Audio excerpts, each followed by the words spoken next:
the most difficult year of physical therapy that you could ever possibly imagine. What were you thinking? I had no idea what he meant, because I thought, oh yeah, I was an aerobics instructor, I lifted weights, I was very athletic. I'm like, how hard can this really be? Diana soon realized it would be the hardest, most painful thing she would ever endure.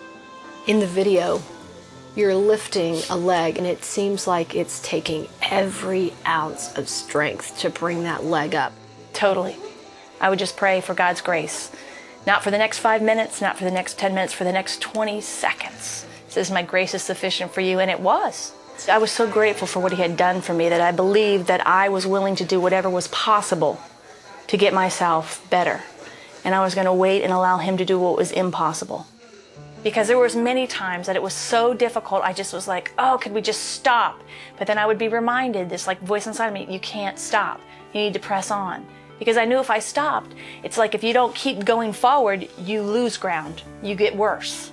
And I wasn't willing to do that. I wasn't willing to do it for me or for my family or for everybody else that put it on the line for me to save me out of that burning aircraft. I felt I owed it to everybody, that I was going to make it.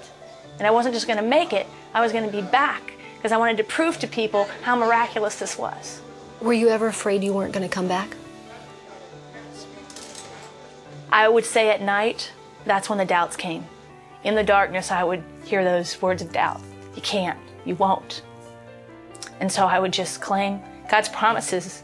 It says, I can do all things through Christ that strengthens me. And the God that pulled me out of that burning aircraft, if he decides I walk, I walk. If he decides I run, I run.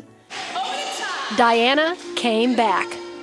How does that make you feel to know that you exceeded everybody's expectations? It took a lot of work, but I'm more grateful. I'm very humbled that the Lord allowed me to regain this, that he chose me to go through this. What's your message? What do you want to tell people? It says, I can make all things to the good for those that love the Lord. The good is that he can conform us to be more like Christ our Savior. And I will tell you that I had been walking with him since I was 7, but those 3 years brought me so much closer to him.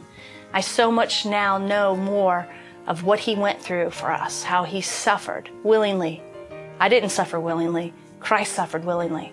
I wouldn't trade what I've gone through for anything because of how far he's brought me and how much closer I am to my Lord.